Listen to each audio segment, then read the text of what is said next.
కాంగ్రెస్ నాయకులు ఆరోపణ చేసిన ఏం పస్తలేదు. 2018 కన్నా ముందే చెక్ డ్యాముల నిర్మాణం స్టార్ట్ అయింది మానేరు మీద. మానేరుతో పాటు రాష్ట్రం అంతా కూడా చెక్ డ్యాములు కట్టిన వాళ్ళు. ఒక మానేరు మీదనే 8 చెక్ డ్యాములు కూలిపోయినాయి. ఏదైతే గుంపుల తనువుల మధ్యలో చెక్ డ్యామ్ కూడా 2020 సంవత్సరం కూడా కూలిపోయిందని మళ్ళీ నిర్మాణం చేసింది.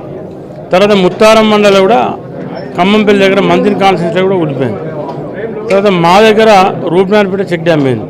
ఇటు రూప్నాన్పేట ఉంటే అటు జమ్మికుంట మండల విలాసారు ఉంటుంది. ఆ తర్వాత ఇది మన మడక చెక్ డ్యామ్ కూడా కూలిపోయింది. ఇటు మడక ఉంటుంది, అటు అవతల పక్క ఇది కొండపాక ఉంటుంది.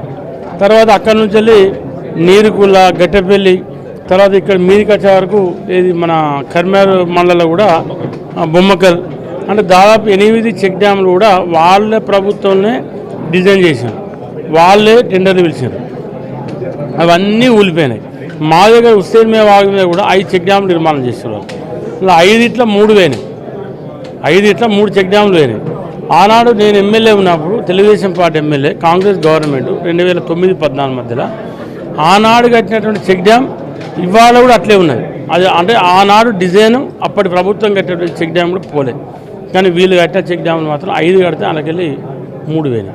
కాంగ్రెస్ పార్టీ ఎమ్మెల్యేలు లీడర్లే ఇసుక వ్యాపారస్తులుగా మారారు. వీళ్ళంతా కూడా టెర్రరిస్టుల కంటే దారుణంగా తయారయ్యారు. ఇసుక వ్యాపారం చేసేదంతా కాంగ్రెస్ నాయకులే, ఎమ్మెల్యేలే అంటున్నారు. ఇప్పుడు అసలు ఇసుక దొంగలు వాళ్ళు. ఎలా నేరెళ్ళ ఘటన ప్రజలు మర్చిపోలే. ఉమ్మడి కరీంనగర్ జిల్లా ప్రజలు ఎవరు మర్చిపోలే. దళితులు అని చూడకుండా 3rd డిగ్రీ ఉపయోగించి వాళ్ళని విచక్షణారహితంగా కొట్టి వాళ్ళు కనీసం జైలుకి వెళ్ళి వచ్చినాక కూడా వాళ్ళు బయట నడిచే పరిస్థితి లేకుండా చేశారు.